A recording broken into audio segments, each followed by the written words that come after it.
Rand, thanks for being on the show. Thanks for having me, Jay. Great to be here. So as a fellow marketer, it is really awesome to have you on the show. My whole team is stoked that you're here because so many of us have spent so much time watching you teach us how to do marketing better for our clients and for ourselves and how to do SEO. So it's really exciting. And as a result, those of you who listen to the podcast on a regular basis, I'm going to flip the script a little bit because I'm going to give you some resources if you want to hear all of Rand's backstory. We'll probably get into some of it, but I'm not going to have him tell the typical story. I want to dig right into questions. And the first one I have is actually kind of an unusual way to start a podcast.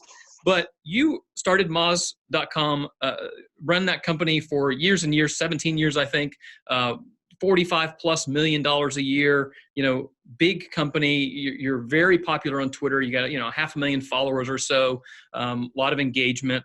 So why would you take the time to be on my podcast? I mean, Jay, my core mission is helping people do better marketing. And I really think that podcasts like yours and the insights that you bring to people, the guests that you have on, help do exactly that. And so this fits perfectly with what my goal in life is. I'm not particularly interested in measuring my success or lack of success by bank account. Although don't get me wrong, I wouldn't mind having a few extra dollars in there. Sure. But I try to measure it by people that I've helped. And I think that, when folks like yourself have built up an audience of people who are hungry to listen and hear information that can transform their careers, that's where I should be. Yeah, I love it. I love that idea. I think that a lot of people, it's easy to kind of not take a show like this because you're on a lot of you can get a stage anywhere that you want, I think, especially in the marketing world. Like, you're a huge name. And so I really appreciate you taking the time, and everybody out there's listening, you're going to love this interview and you're going to want to dig in to the things that Rand has. Rand, I just read your book. I'll be completely honest with you. I bought it as soon as it came out and it sat on my shelf along with a lot of other books. And then when I realized I was interviewing you, I was like, okay, I got to read this book. So I read it in the last week. And it was great because at one of the early chapters, you had a quote in there and you said 50% of companies that made it 4 years still went under. And what's great about that is that's kind of the idea behind this podcast is how do we last the test of time? Although your book's kind of challenged me with some other ideas that have been interesting. So, you were at Moz for 17 years. You started out really kind of with humble beginnings with your mom's marketing / web business, kind of built this empire, and now you're doing something totally different. But I'm curious for you in those early years, as you were trying to kind of figure things out, especially as you started to grow a team, I found that the hardest, like to get the right people in the right seats and be able to encourage and strengthen them along the way. What were your best resources along the way to learn how to get better at things you had never done? I mean, the biggest one was absolutely other people who had been through it before, right? I think that building a network of not necessarily like-minded, but like-experienced folks is hugely, hugely valuable. And one thing I would say on that front, as a bit of advice, is it's pretty hard to go and reach out to, another CEO, another founder who is the most successful person in your industry or among the top most successful people and say like, hey, I really need some mentorship. Would you be, willing to take some time and meet with me and that kind of thing? But I have found that it's much, much easier to reach out to folks who are at your level or similar levels, maybe, a year or two ahead of you in terms of their progress, and form relationships with those folks and share information, right? Share your own learnings, learn from them. And then as they progress, you do as well. And I think that's where a lot of those awesome networks come from. A lot of the people I know today, in fact, most of the investors that I have in my new company, SparkToro, which is 35 angel investors, basically, they're all people that, I watched their careers grow over the last 10, 15 years, and they watched mine. And so they felt like, hey, this Rand guy seems like he knows what he's talking about. This is a reasonable bet to place. I'm going to back this new company that he's doing. And that is also where a lot of my, professional advice and information comes from. Yeah, I love that. I mean, I think the idea of mentors is huge, and one I wish I had maybe latched onto a little bit better earlier in my life. I've been saying lately that I feel like everybody needs somebody to mentor, so somebody they're mentoring. They need people that are kind of their peers on their peer level to kind of share ideas with, and they need people that are kind of a little bit ahead of them. And I feel like if you Yeah. have those three people in your life, it can just have such a huge impact all the way across the board, not just in business, but life in general. Yeah, yeah, I think that's absolutely true. I mean, one of the earliest sort of business friendships that I formed was with Dharmesh Shah from HubSpot, Mm, and obviously, here's his career took off like a rocket, and now he's an investor in tons of successful companies, and and HubSpot itself is an amazing story.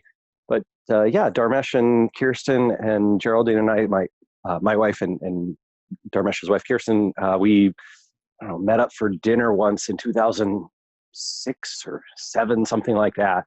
Very, very early years of Moz, very early years of HubSpot, and just found that we had, a lot of kinship. Not that we agreed on everything, but that we challenged each other nicely on all sorts of things, and that we really grew to care for each other and each other's families. And I it's not that I don't like the idea of mentorship. I think, formal mentorship, there is a place for it, and sort of depends on your style. But for me, it was always kind of friendship first. That mm, also becomes a sort of part of my professional network. And then that, I don't know. I guess it's just wonderful for me to have friends who I can also lean on professionally. I think that strengthens friendships in a lot of ways, and I find that that's a much easier way to build a real network where you really care about each other, as opposed to a purely professional network where it's just, well, what am I getting from Jay, and what's Jay getting from me, and yeah. I don't know. The transactional nature of a lot of networking in the professional world doesn't seem as authentic and doesn't seem to work as well, at least for me. Yeah, no, I hear you. I mean, that's been true more recently in my life, especially. I have three guys that are really good friends, and our wives are good friends, and well, really, we're all friends. But and we have this monthly supper club that we do. We rotate houses Oh, and do like yeah, a fancy meal at each other's house. But they all are kind of in a similar season of life. They all run a business, yeah, have done so for quite a while. We've all got different strengths and weaknesses, and we're able to kind of go, "Hey, here's something I'm struggling with," and they go, "Oh yeah, I dealt with that, and here's how we did it." And I mean, that has probably had more impact on me than anything that's been like a formal education of any kind. yeah, yeah. And I found, I think one of the challenges, certainly, right, and I'm sure I've seen this as well, is I think that it's also often tough for um, those friendships and networking relationships to form across genders. And I think Yeah. that's kind of a big missing piece, right? I think that um, when we look at why is there still so much unfairness and disparity in wages and disparity in roles, especially at top positions. I think that networking piece is a huge part of that. So I've made a conscious effort the last, especially 5 years, to expand my professional network and friend network with a lot more women. And I think that makes me a much better CEO and much better person, and gives me access to a ton more talent that I would never have access to otherwise. Right? There's obviously incredible amount of talent that is not exclusively in dudes, and Oh so yeah. yeah, being able to access that is pretty powerful. Yeah, absolutely. I mean, there's no question about that. And I think that everybody just has so many different perspectives based on what their life experience has been like, and that affects how Yeah, yeah, they treat people. And it's interesting when you think about like diversity and things like that. I didn't really plan to get on the subject, but my youngest two daughters are adopted, and oh, that's I have five amazing. kids. Thanks. I have five kids. The two youngest are adopted. 5 kids. Yeah, I My know. God, man, how do you find time for this podcast? Well, look, I got to make up for you. You're rolling over there with no kids. I got 5 kids. We're just, I don't know how I have Thank time. you. Thank you so much for raising the next generation so that Geraldine and I don't have to. That is really, that's You're welcome. a great We all just keep kindness. writing. Her book was very insightful, entertaining. Your book was very insightful and entertaining and educating and everything else. So y'all just keep doing what you're doing. We'll keep doing what we're doing. All right. It's a deal. But my point on the diversity side, I didn't really get it because let's be honest, I'm a white guy who lives in the South and is a Christian, and I check all the boxes as far as like completely undiversified, right? Sure. And it just is what it is. Like I can't change that. That's how I was born. Something wrong with me as a result of that. No, but it also is hard to see things differently through others' eyes. And my youngest daughter, both my youngest daughters actually are biracial. So their birth fathers are African American and their birth mothers are Caucasian. And so they have dark skin and the rest of us do not. And we were at Disney World one day. And my little girl, who was probably 4-ish, something like that, looked at Princess Tiana, who's the only black princess, and said, "Look, Daddy, that princess looks like me." Yeah.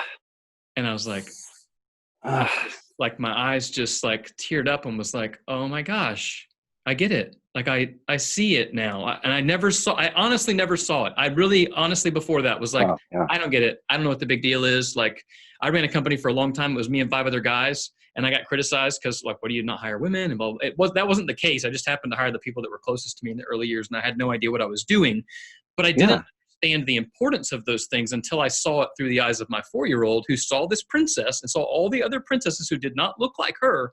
And now she has a vision to say, hey, maybe one day I could be a princess too.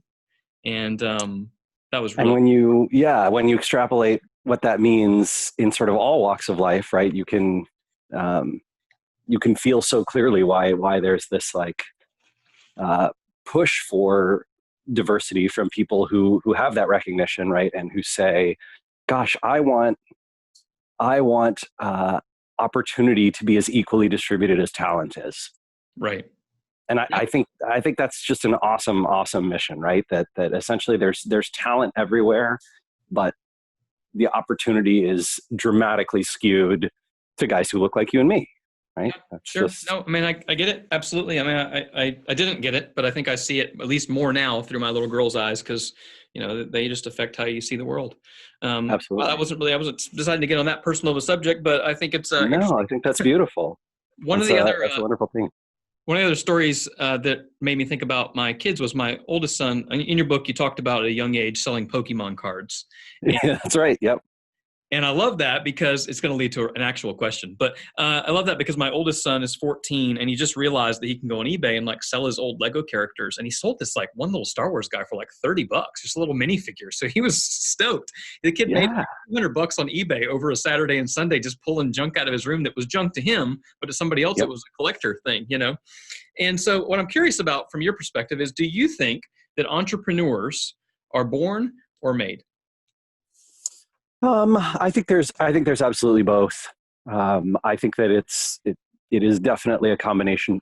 Obviously growing up, right? My mom, Jillian, who was my co-founder at Moz, she ran a small business. Her, my entire young life, right? So from I think she started this company in 1981. So I was 2 years old. Right. And then essentially it wasn't until 2001 that I joined and we sort of turned it into a web design focused firm initially, and then an SEO consulting company, and then a software company. But she sort of was this example to me of, hey, here's how you can build a business, and this is like a normal thing to do. A normal thing to do is to be your own boss and to run your own company and to make your own decisions and decide who you work with and who you hire and which clients to take and all that kind of stuff. And so, after school every day, right? Myself, my brother, my sister, we'd all go to her office, wherever that was. Instead of taking the bus to home, we'd go over there and just hang out, watch. I learned how to use Photoshop and Illustrator, and I think that inspiration was a huge part of what made me an entrepreneur.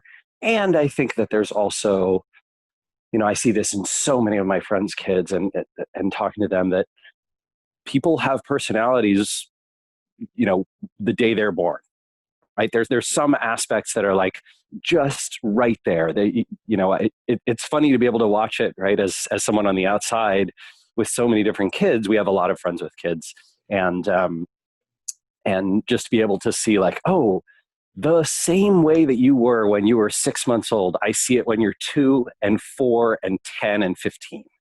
Yep.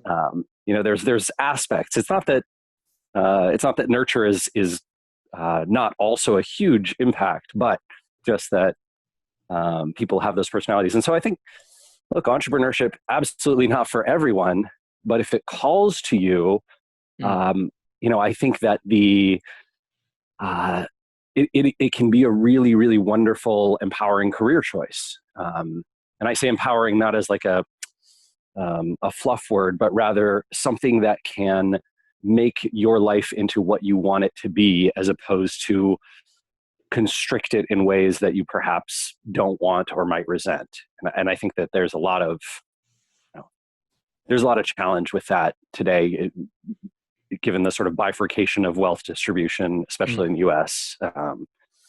And entrepreneurship can be sort of a path to the other side of that. Yeah, I think it's interesting, especially the personality stuff.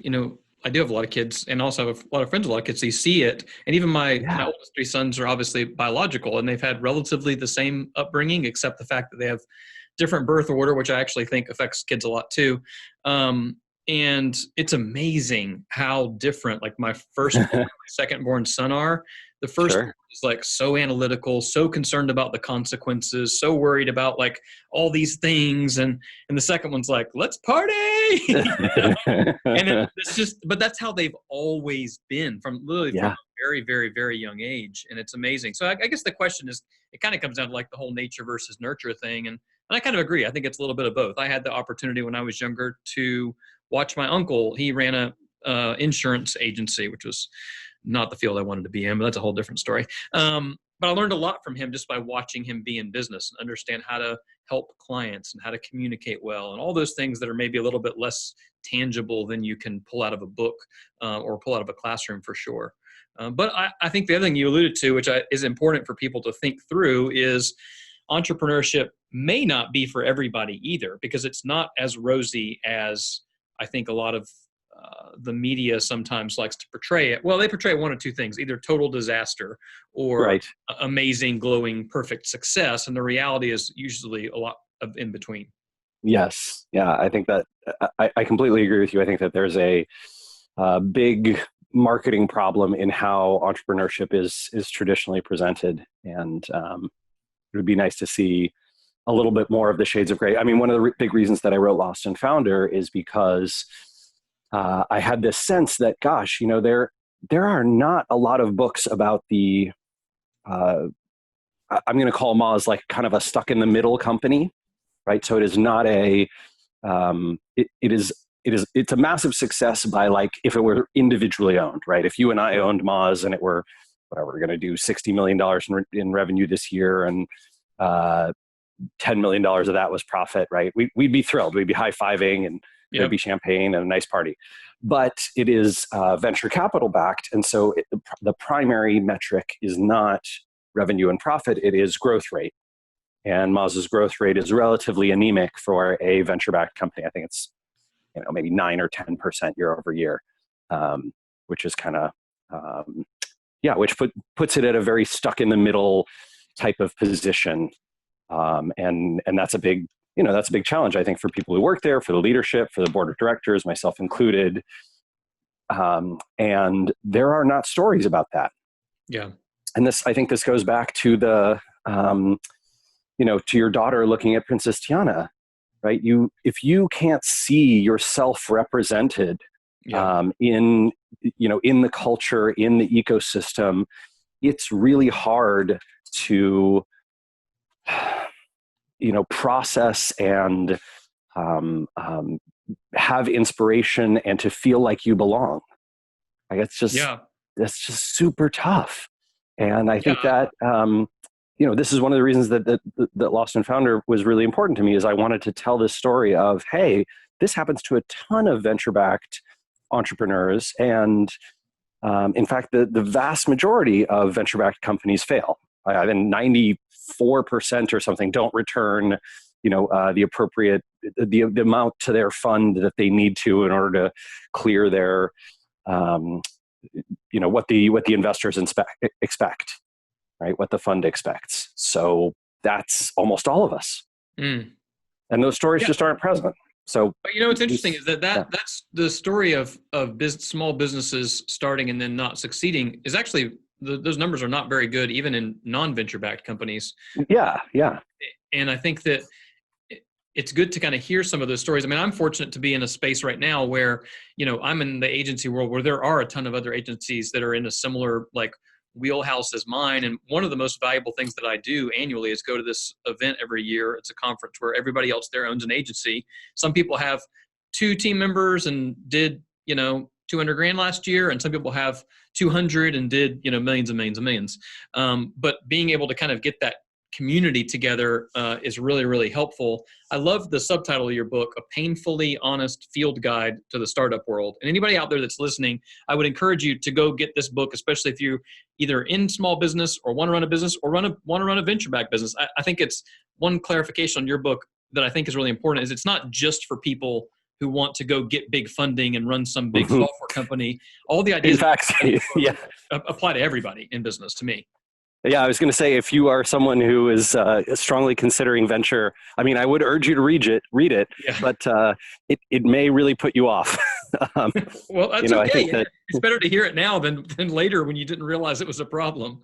Yeah, I sort of had a conversation with my editor and my publisher, and they said to me okay, Rand, when you put this book out, you realize you probably won't be able to raise VC again. I mean, I'm assuming that these people don't like to have their undergarments shown in this way, and I had a very reasoned understanding of that, and it was yes, I understand that. I'm going to have to, if I want capital in the future, it's almost certainly not going to come from this kind of investor. What I loved in the book is you didn't just kind of reveal the venture capitalists and the issues that they have, but you also were very transparent with your own difficulties through the years. I mean, you talked about serious debt, you talked about depression. And then one of the things that really resonated with me was, I don't know if it was a chapter or a section of a chapter, but it talked about transparency versus honesty. And I actually talked about this in my team meeting on Monday because it made me rethink how I was approaching some discussions on numbers internally. Because it's so easy to take numbers as an owner and make things look really good or make them look really bad. You can make the numbers look however you want most of the time, if you're in the middle. And the truth, the idea of transparency versus honesty, I'd love for you to talk about that a little bit for anybody that hasn't read the book yet, because that really resonated with me. Yeah, I think so honesty is essentially telling the truth, meaning you are not lying. All of your statements are factually correct. And you can hide or reframe a lot of information in whatever ways you want, positive or negative, by telling the truth, by being honest. And I think that there's a sort of false obsession in the professional world and even in our culture with being honest, right? That you tell the truth, and that is perceived as a moral good. Transparency is a very different litmus test. Being transparent means that you are digging into the depths of what people want to know and how they want to understand things, and what the underlying truth is behind the honest or dishonest statements, and explaining that to the fullest degree. Meaning, we made more money this month than we did last month. Okay, that is technically honest. Now let me tell you, here's how seasonality functions. Usually June is a much bigger month for us than May is. And to be honest, our June, while technically bigger than May, when we account for seasonality, it was down year over year. And that means probably that we're going to have a tough summer, or we are in a slump. And we can now, as a team, collectively go look into why that is. which channels and which marketing channels were not sending us as much traffic as before, which what sales tactics weren't closing, which customers canceled, which all those kinds of things, versus, hey, we made more money than last month. Oh, okay, everything must be good, right? Two very different stories. One's honest, one's transparent. Well, as you were telling that story, it made me think about too agencies and how they communicate to either themselves or even to clients about right. And I mean, same thing. Like, it's one thing to show somebody a month over month, analysis, and like we're either way up or way down from the previous month. But if the seasonality is involved, it's totally irrelevant versus like year over year data. I'm comparing the exact same time period, exact same, whatever it may happen. Right. The numbers can always be skewed. And just thinking about that whole idea of transparency versus honesty made me go, okay, what am I saying to my team that is true? It's just not the whole truth. But I know a lot of people are thinking, yeah, but I can't be too transparent because it'll scare people. What do you say to that scenario? And how transparent do you think businesses should be with their teams at different levels? You know what? To be honest, I think that 5-10 years ago, I was sort of a crusader for transparency, right? I thought that everyone should embrace transparency to the fullest degree, the way that I did or the way that I was trying to. And I've changed my mind. I think that if transparency is important to you, if it's a core value to you and to your team, if it's something that your employees really value, if it's one of the big reasons why they're with your company, why they follow you, sort of into battle, then yes, I think that transparency is crucial and you should attempt to live up to those ideals. And it can be a wonderful, wonderful superpower. It can be a way to keep people and retain them. It can be a way to attract the right people to your team. It can be a way to attract the right customers and partners. I love it, and it's a great way to build a business for me. Is it right for everyone? No. A lot of people don't value transparency, and they don't care if their stock options are fully explained to them, and they don't, it doesn't matter that they, that their boss or their team is fully transparent versus as long as they don't lie, I'm fine. Well, great. Okay. So you decide, right? You decide what the values are that are important to you. And I would urge you to live up to those, right? To strive toward those. Maybe transparency isn't important to you, but kindness is super important to you. Mm-hmm. So, you may decide, hey, I don't need to share everything with my team, but I always want to treat them extraordinarily well. That's what's going to attract people and keep them here for me. Great. Okay. Yeah, and I think that's a really important lesson, actually, for people that are listening to podcasts like this. It's very easy to listen to a lot of shows and people that have been successful in your eyes, depending on what you consider success to be, and going, okay, I got to do it just like that guy or just like that girl because that's how they did it. And so, but I think I really have come to the conclusion where I think the best thing to do is kind of hear all of the ideas and see what other people are doing, and certainly learn from others' examples, but you have to kind of define your own thing, because if you know that you have team members who, when they hear the nitty gritty of certain numbers internally, it makes them stressed out and it's not helpful and they can't impact them at all, maybe they don't need to know those things. But then others who really are hungry for that and it adds value to them and they feel like they are, have involvement, maybe it makes more sense. But I think as anybody out there running a company, just because I said it or Rand says it or anybody else says it, doesn't mean you have to do it that way. You can chart your own course. And I think that has been really important for me over the years. I completely agree. Yeah. I think that one of the follies of youth, right, is believing that if something's working for you, it must be the best, only right way. And then as you sort of get older, you more mature, you see more things, right? You kind of have all these different ways can work. And, then you try and find the thread that ties them together. And I think the thing that I've seen that ties almost every successful company together, especially those that scale up quickly and that have, immense success in sort of technology and marketing world, which is where I've spent the majority of my time, the existence of values that are committed to and lived is absolutely one. Yeah. You It know, doesn't have to be all the same values. But you have right. them, right? And you've Yeah. lived up to them. Yeah. And one of my favorite podcast episodes prior to this was by with a guy named Richard Banfield. He's the CEO of a agency called Fresh Tilled Soil, written a couple books on product design, super smart guy. And it actually got kind of emotional because he was telling these deep stories of like in his kind of most stressed out years of running a company and all these kind of things. But there was so much power in that to me to hear that transparency of somebody else going, yes, we've done really amazing work. And yes, we've made a bunch of money through the years, but man, there have been some really hard days. And when you run Yeah. into that, that's normal. It's normal that it's going to be hard. It's normal that you're going to feel like you're not good enough and you can't figure it out. And I think that's one of the things that was really valuable to me, even reading some of the first parts of your book, a week or so ago, you were talking about like transitioning in roles from kind of a producer to what it actually means to be a CEO and some of the things that you struggle with that. And there were some very similar things that I'm going through right now. And I thought, man, that's why I feel that way. Because I want to go in there and do the things and I can't do those anymore and do this job well. And I'm still trying to figure that out. Yeah. Yeah. And that is an absolutely hard transition. No doubt about it.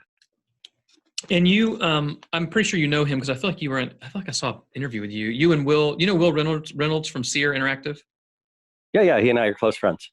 Yeah. So I saw y'all do an interview together. I've seen him speak at a couple of events before. Somehow I've never actually been at an event with you speaking, which I can't believe. But and it kind of reminds me of you only in that one, y'all obviously are like mega search nerds, which I like. And two is that he's very transparent about how he feels about things and what he believes. And he's also like, oh, yeah. I'm going to do it your own way. You do it your own way. I don't care, but this is how I'm going to do it. So I really respect that about you, in that you're willing to kind of share those things, because I think that they're way more helpful to people than anything else that you could show off that might have been grand successes along the way as well. I really appreciate that. Thank you. One story that I thought was really interesting that you talked about, and I think it relates to marketing, which I know people would like us to talk about, but I feel like they can go read any of the articles or watch videos that of you teaching them how to do SEO and marketing. And I'd rather hear the behind the scenes stuff. In the book, you tell this story about the early days of content marketing, really just way back in the day. You got featured, I think it was Newsweek. Oh, yeah. Was that? Yeah, that was the story. So you got featured in Newsweek and you were expecting this like big return of like viewers and traffic and all this kind of stuff. So you spent all this time building that, beginner's guide to SEO. I can't remember the exact title of the article, but it was like that that's it. of overview. And then you didn't get any traffic from it. But as a result of that, it got picked up by Slashdot and a bunch of other places. And I think from a marketing perspective, that's an interesting idea of like, one thing kind of created the tension that required you or made you feel like you needed to produce this, piece of great content that then actually kind of spun off on its own. I always think that stuff is really interesting. Like, how did you feel at that time when that happened? Were you just totally shocked? I mean, let's see. There was the depressive shock of realizing, oh, the Newsweek thing didn't really hit at all. Right. Maybe a few hundred, couple thousand people checked it out from that. And then there was the shock of, oh my gosh, this this piece of content really, really worked. And we didn't even have the word content marketing, right? That was not, didn't exist. Not in popular lingo anyway. And so we just sort of rode this wave of people reaching out and asking us to do consulting work and speaking invitations and, all sorts of wonderful things that came from that. I think it's a more difficult thing to do today, right? Mm-hmm. Certainly because there's so much competition in virtually every field. There are people investing heavily in creating amazing pieces of content. There's not a lot of fields that are like SEO was in 2004 or whatever it was, where people are extremely secretive and no one's really sharing information, and there's a lot of people looking, but not a lot of people talking. That is unusual today. Mm-hmm. And I think that for that reason, if you want to stand out and be remarkable, you have to go and find other things to create those big waves, right? I've seen people be very successful by, for example, doing large-scale surveys in their field or large-scale pulls of data and data analysis. I think data journalism is right now and for the last few years has been having a big sort of wave and big impact for many, many companies that invest in it. But the classic, like, oh, I'm going to write a big article that tells someone how to do all the things I know how to do.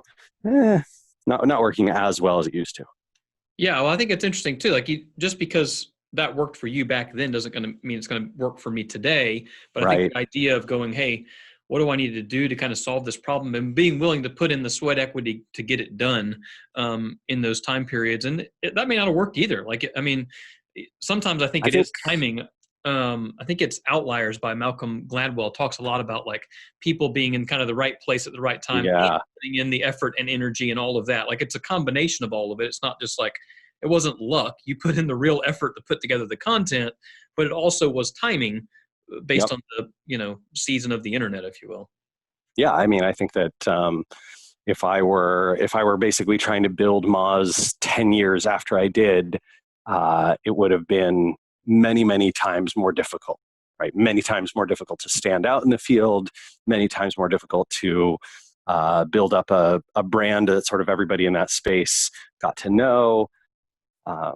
Very difficult to do content marketing, probably difficult in a lot of ways to build software, although that part of it may have actually been easier. I think our timing on the software side was just a little ahead of a curve that we probably missed. But it's certainly, it's interesting to think about how big a factor luck and timing play. I think this can actually be an inspiring thing, right? Many people they really hate to be told that a lot of their success is luck and timing.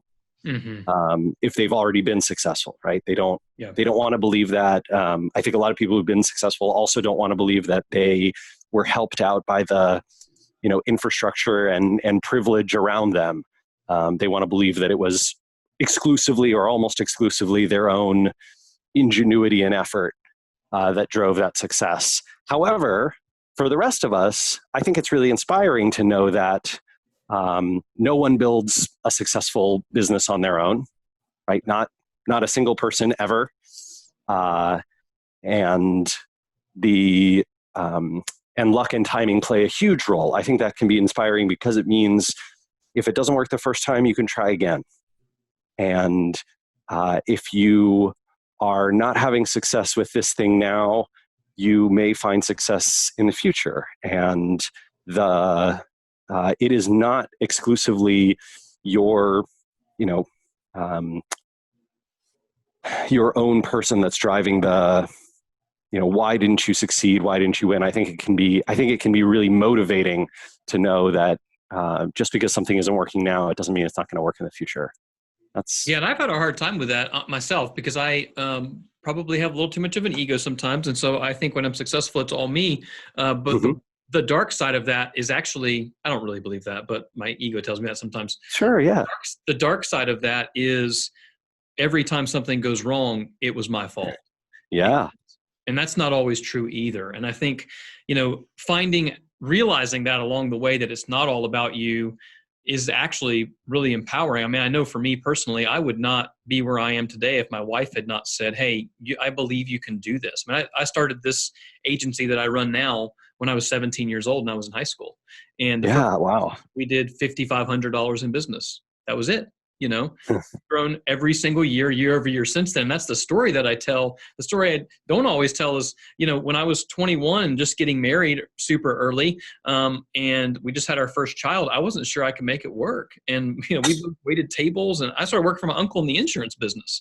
And that is not the same as the design business, it turns out. But after 6 months there, my wife was the one that said, hey, I think you can do this. Like, follow your dream, go make it happen. And if we fail, that's okay. And we'll do something else. And I mean, gosh, back then I didn't even have enough time to keep myself busy, much less anybody else.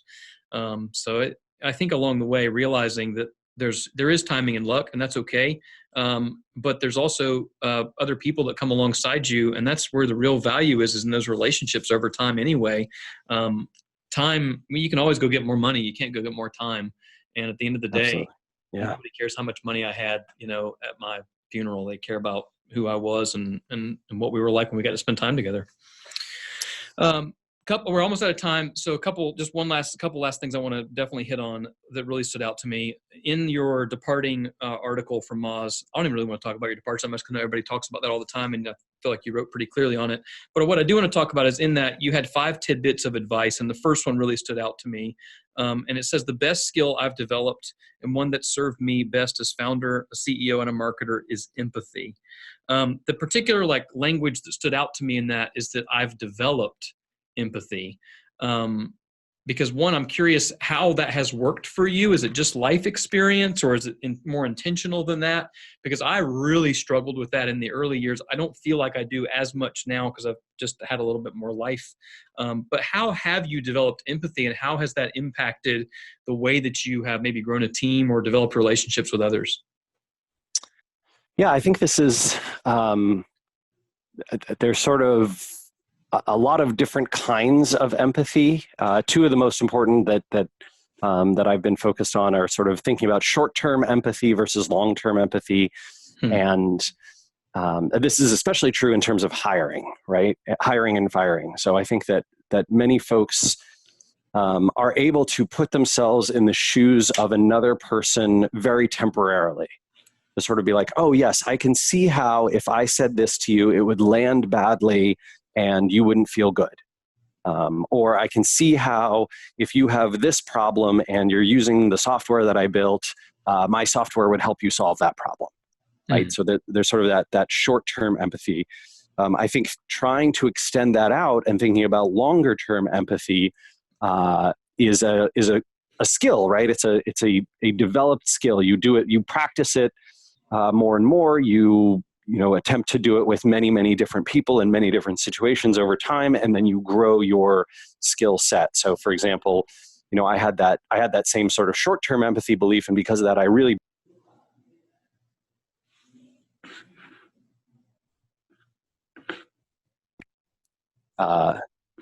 getting a phone call. The whatchamacallit, the long-term empathy of that in corollary is to say, gosh, will this person be happy here at a job where they're struggling? I know they're struggling. They know they're struggling. They're not making progress despite all our efforts. Or would they be happier long-term somewhere else?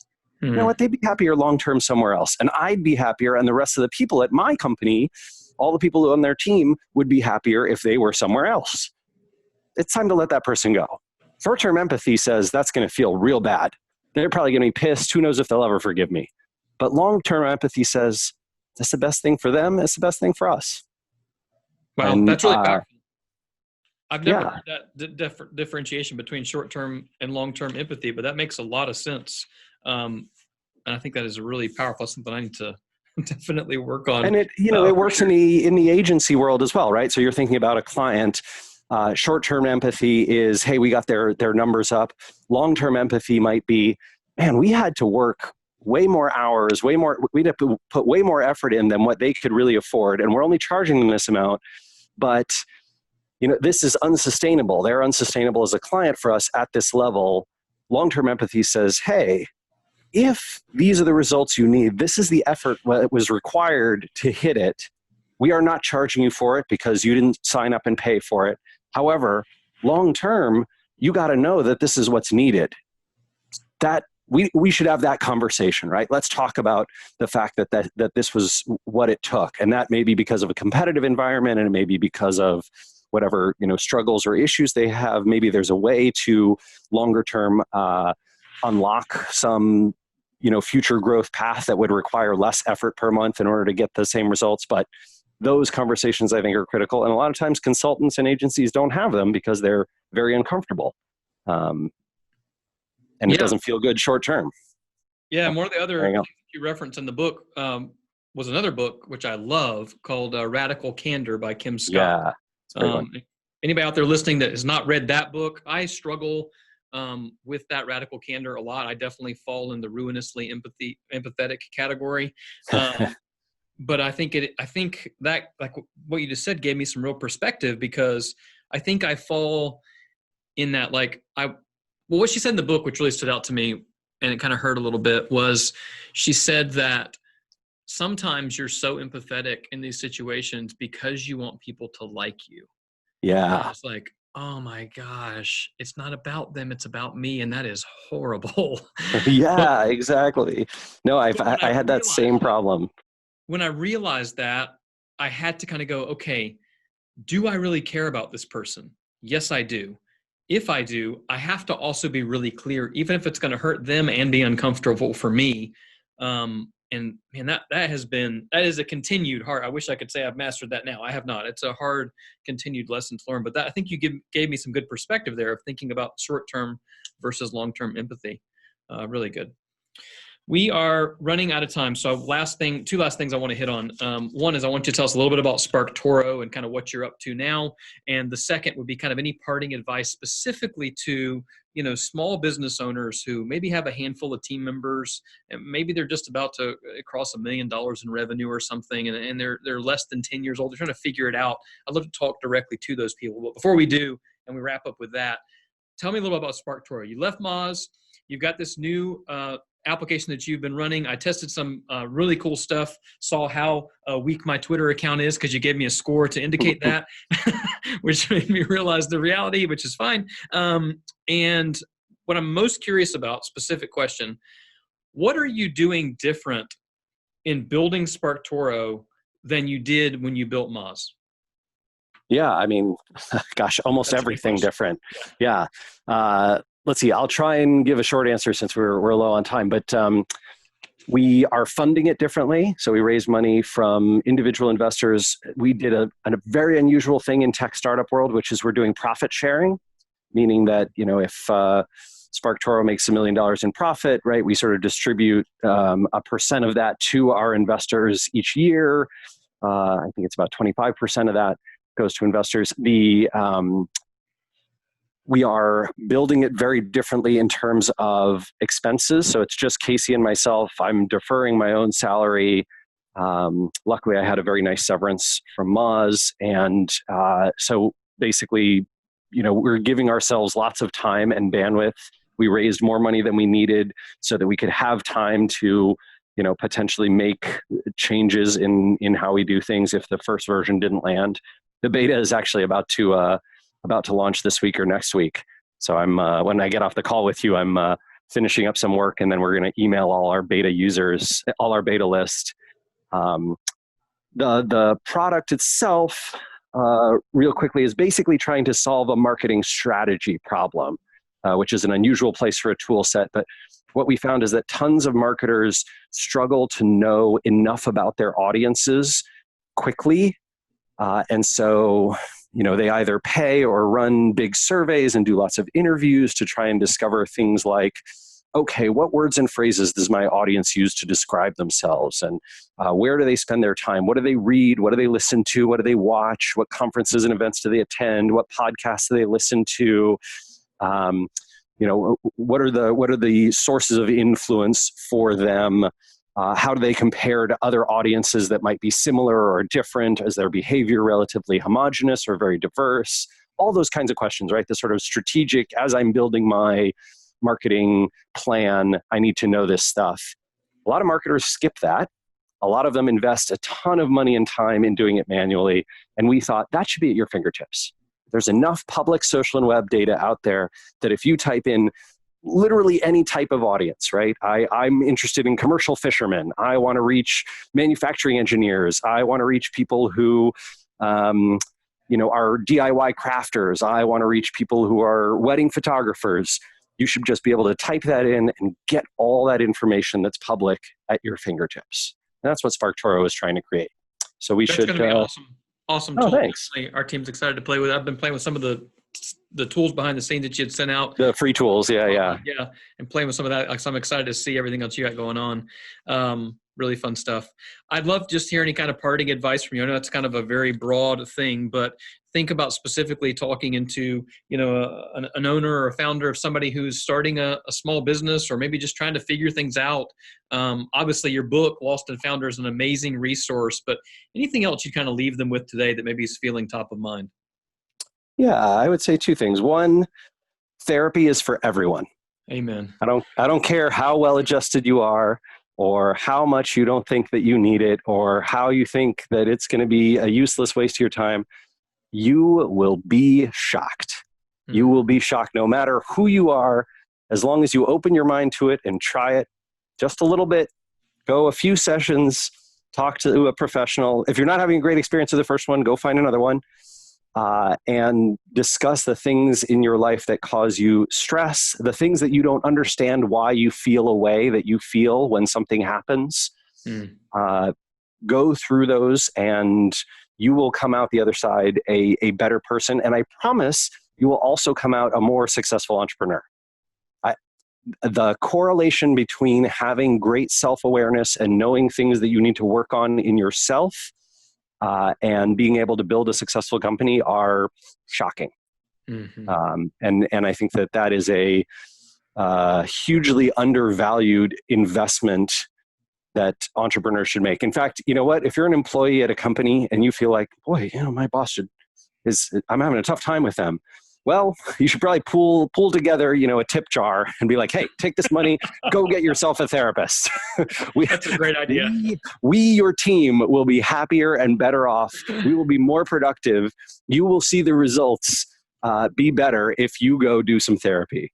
It is just a remarkable growth hack for a person.